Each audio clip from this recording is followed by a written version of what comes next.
কিন্তু সেগুলো আমাদেরকে হজম করতে হবে। আমি নালায়েক এসেছি, দুটার কথা বলেই দোয়া করব ইনশাআল্লাহ।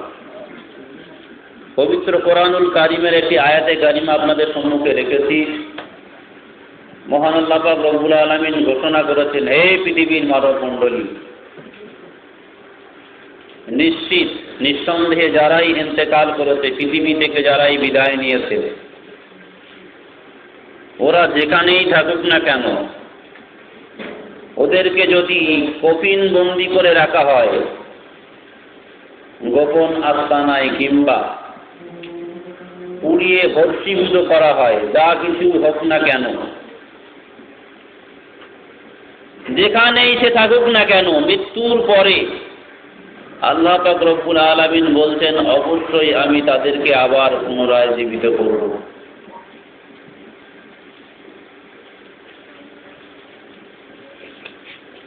সংক্ষিপ্ত কয়েকটি কথা বলবো ছোট ছোট করেই।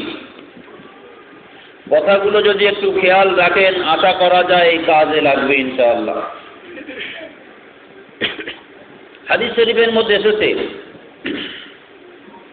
মানুষ যখন ইন্তেকাল করার পরবর্তী জীবনগুলো যখন নিজের চোখে সবকিছু দেখতে পাবে,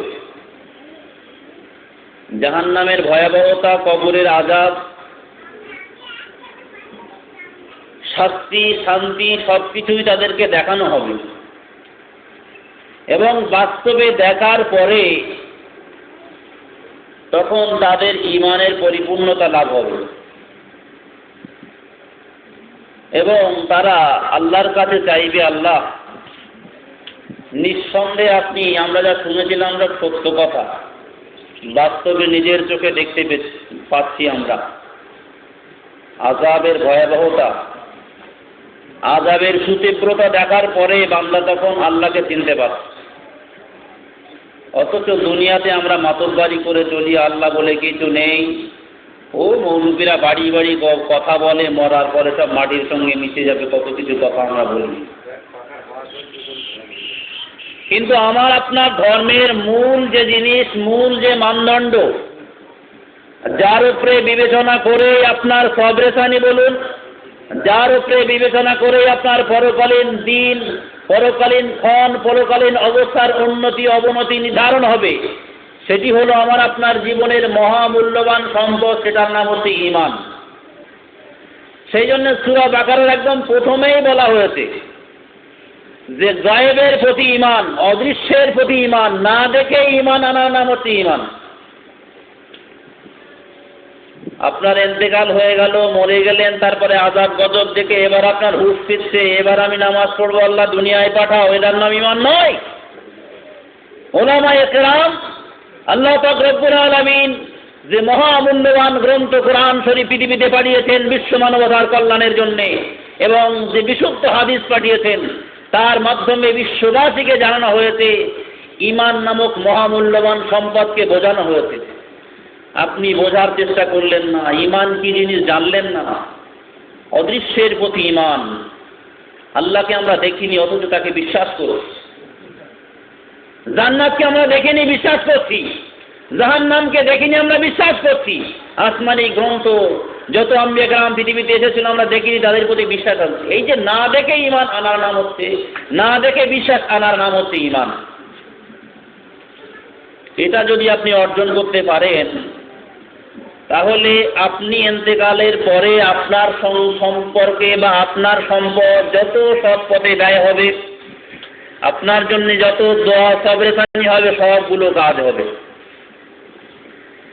কিন্তু আমরা সৃষ্টির সেরা জীব, যদি পৃথিবীতে ঈমান অর্জন না করতে পারি আর মরার পরে যদি ঈমান আনি, বিন্দু পরিমাণ আর কিন্তু কাজ হবে না।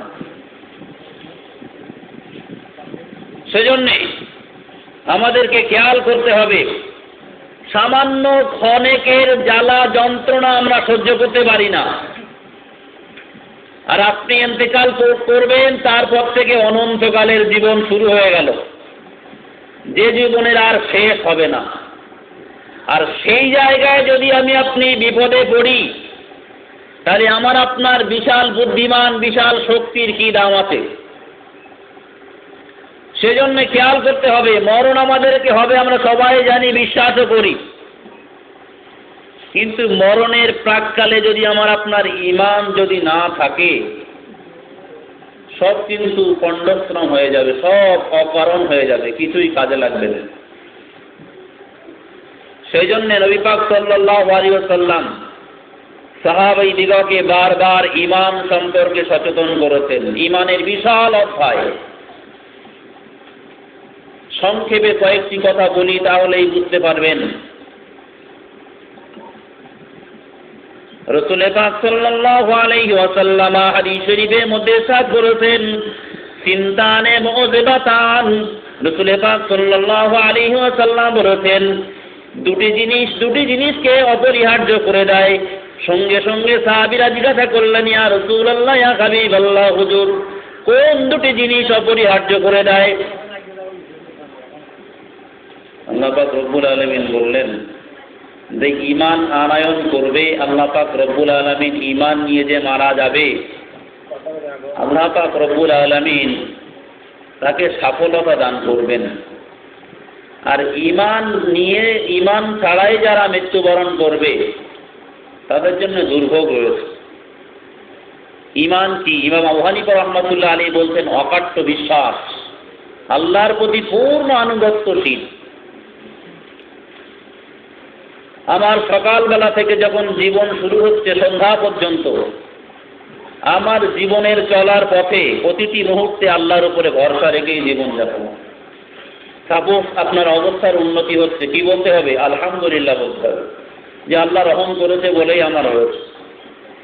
কিন্তু আমরা দেখতে পাই প্রতিটি মুহূর্তে আমরা মানুষের গুণগান গাই, ডাক্তারের ওষুধ খেয়ে ডাক্তারের ওষুধ খেয়ে ভালো হয়ে গেল, ডাক্তারের প্রশংসা করি।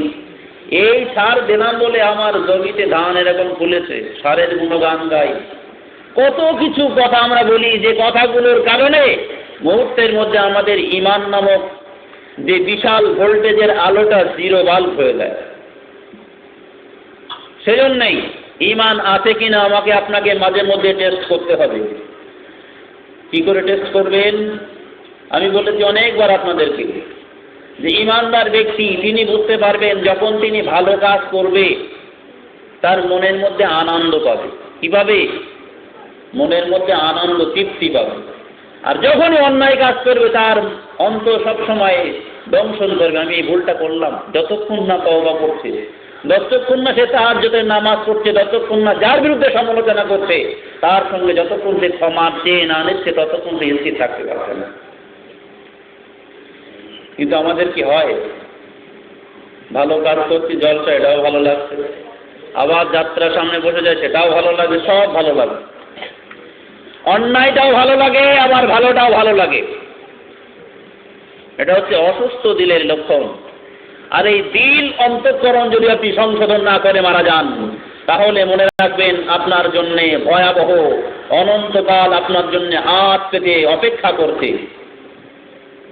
সেই অন্তর সংশোধন করার জন্য পৃথিবীতে 1,24,000 মদন্তরে 2,24,000 নবী রাসূল এসেছেন। তার ওয়ারিস, উত্তরাধিকারী কিয়ামত পর্যন্ত বিদ্যমান থাকবে। তারা মানুষদিগকে সেই অন্তরের পরিচ্ছন্নতা করার জন্যে, তার ট্রিটমেন্ট করার জন্যে কিয়ামত পর্যন্ত তারা পৃথিবীতে জারি থাকবে। পূর্বে ভাই বলছিলেন, আমরা ডাক্তারখানায় সামান্য একটা দাঁতের যন্ত্রণা, সামান্য একটা পীড়ার জন্য ঘন্টার পর ঘন্টা বসে থাকি। আর ওয়াজ মাহফিলে যদি একটু বসে আমাদের গা জ্বালা করে, কখন দোয়া করবো, যদি মৌ গন্ধ কাটছে, কখন খাবো, নানান রকমের চিন্তা ফেকের হয় আমাদের। এই অন্তর নামক যে জায়গায় মহান খোদ আল্লাহ পাক রব্বুল আলামিন আমাদেরকে দেখবেন, যে অন্তঃকরণ সেই স্বচ্ছ কাঠের মতো সেই জায়গাটা যদি আপনি না করতে পারেন, সেখানে যদি বিভিন্ন রকমের রোগ বাসা যদি বেঁধে থাকে, কি আছে আপনার জীবনের দাম? সেই জন্যই তো আল্লাহ পাক রব্বুল আলামিন কোরআন শরীফের মধ্যে ঘোষণা করেছেন, এই পৃথিবীর মানব মণ্ডলী, এই পৃথিবীর জমিনে যে কেউ হতে পারে, কি কালো, কি পরিষ্কার, কি গরীব, কি ধনী, যে কেউ হতে পারে, অপাঙ্কেয় যে কেউ হতে পারে, যদি কেউ আল্লাহ পাক রব্বুল আলামিনের ভয়ে জীবন যাপন করে, আল্লাহ পাক রব্বুল আলামিনের ভয়ে যদি কোনো ব্যক্তি জীবন যাপন করে, এবং ওই ব্যক্তি যখন আল্লাহ পাকের ভয়ে জীবন যাপন করবে, ওই লোকটি যে কেউ হোক না কেন, ওই লোকটি মহান আল্লাহ পাক রব্বুল আলামিনের শাহী দরবারে সবার থেকে মর্যাদা সম্পন্ন হবে। জোরে বলুন সুবহানাল্লাহ। আমরা অনেককে দেখে, গরিব মানুষকে দেখে তুচ্ছ তাচ্ছিল্য করি, ছেঁড়া কাপড় দেখে তুচ্ছ তাচ্ছিল্য করি, কিন্তু তার মধ্যে যদি ঈমান নামক মহামূল্যবান সম্পদ থাকে, তারপরে যদি তাকওয়া পরহেজগারিতা থাকে, আল্লাহর ভয়ে যদি সে জীবন যাপন করে, অবশ্যই বেশক আল্লাহ পাক রব্বুল আলামিন তাকে অত্যন্ত ভালোবাসেন। জোরে বলুন সুবহানাল্লাহ। তাহলে আল্লাহ যদি আপনাকে ভালোবাসে, আপনার কিছু প্রয়োজন আছে? আরো একটা জিনিস আছে, সেটা আছে মহান আল্লাহ পাক রব্বুল আলামিন আমাদের কাছে যে নবী পাঠিয়েছেন, সেই নবীর সন্তুষ্টির প্রয়োজন আছে, তাই তো নাকি? হাদিস শরীফের মধ্যে এসে হযরত মুআযকে রাসূল পাক, হযরত সাদকে রাসূল পাক সাল্লাল্লাহু আলাইহি ওয়াসাল্লাম ইয়ামেনের গভর্নর করে পাঠাচ্ছেন, সেখানকার মানুষের দ্বীনের দাওয়াত দেওয়ার জন্য, দ্বীনের তাবলীগ পৌঁছে দেওয়ার জন্য, তাদের কাছে দ্বীনের দাওয়াত পৌঁছে দেওয়ার জন্য রাসূলুল্লাহ তাকে পাঠালেন। মসজিদ থেকে নামাজ পড়ে সাদ বেরিয়েছেন এবং রাসূল পাক সাল্লাল্লাহু আলাইহি ওয়াসাল্লাম গুটি গুটি পায়ে বার হয়েছেন। দুইজন যখন বার হচ্ছে, কথোপকথন হচ্ছে, কথোপকথন প্রসঙ্গে রাসূল পাক বললেন, যাও তুমি চলে যাও, ইয়ামেন দেশে তোমাকে আমি পাঠিয়ে দিলাম, সেখানকার মানুষের কাছে দ্বীনের দাওয়াত তুমি দান করবে। তবে শুনে রেখে দাও সাদ, আমি তোমাকে বলে দেই, তোমাকে যে তোমার যে রাসূল তোমাকে পাঠাচ্ছে, আমাকে ভালো করে দেখে নাও, হয়তো তুমি সেখান থেকে ফেরার সময় শুধু মসজিদে নববী দেখবে, আর হয়তো আমার কবর শুধু দেখতে পাবে, আমাকে নাও তুমি দেখতে পারো। রাসূলুল্লাহ ইন্তেকাল করবেন, তার আগেই তিনি বলে দিচ্ছেন ভবিষ্যৎবাণী, তুমি যাচ্ছ ঠিক আছে, কিন্তু আসার সময় হয়তো আমাকে আর দেখতে পাবে না, হয়তো আমার কবর আর মসজিদের নববী দেখবে। আজ থেকে রাসূল সাহাবী রাসূলুল্লাহকে এত ভালোবাসেন, রাসূলুল্লাহর চাঁদ মুখের চেহারার সঙ্গে যাদের সম্পর্ক ছিল, সঙ্গে সঙ্গে ওই সাদ ডুবরে ডুবরে কেঁদে উঠলেন, ইয়া রাসূলুল্লাহ, ইয়া হাবিবাল্লাহ, হুজুর আমাদের উপায় কি হবে?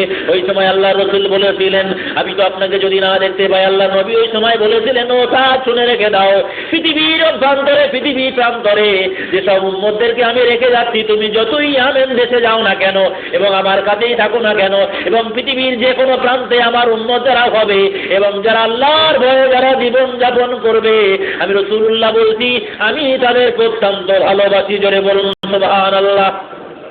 তাহলে রাসূলুল্লাহর ভালোবাসা যদি আপনাকে পেতে হয়, আল্লাহর ভালোবাসা যদি পেতে হয়, অবশ্যই আপনাকে কোরআন ফলো করে চলা দরকার হবে। সেই জন্য রাসূলুল্লাহ সাল্লাল্লাহু আলাইহি ওয়াসাল্লামের আপনজন হতে গেলে আপনাকে অবশ্যই খোদা যে নির্দেশ দিয়েছেন, মহান আল্লাহ পাক রব্বুল আলামিন যে নির্দেশ দিয়েছেন, সেই নির্দেশটিকে অবশ্যই আপনাকে ফলো করতেই হবে। ঈদের মাঠে আমি বলেছিলাম যে আয়নায় মুখ দেখে আমরা সবাই ঈদগাহে গেলাম বটে, আয়নার সঙ্গে আমরা সবাই পরিচিত, কিন্তু আল্লাহ পাক আমাদেরকে জীবনে চলার জন্য একটি শ্রেষ্ঠ আয়না দিয়েছেন, কোরআনুল কারীম। তার সামনে যদি আপনি দাঁড়ান, তার মানে মতলবকে আপনাকে জানতে হবে, সূরা ফাতিহা থেকে নাস পর্যন্ত বিভিন্ন ছোট্ট ছোট্ট সূরাগুলোর মানে যদি জানি, তাহলে আমার আপনার জীবনের অটোমেটিক নসিহতের প্রয়োজন নয়, আপনার জীবনে সাফল্যতা লাভ করব। যে আমাকে কেমন হওয়া দরকার ছিল, আমি আয়নার সামনে যেমন ফেস বুঝতে পারি সব কিছু,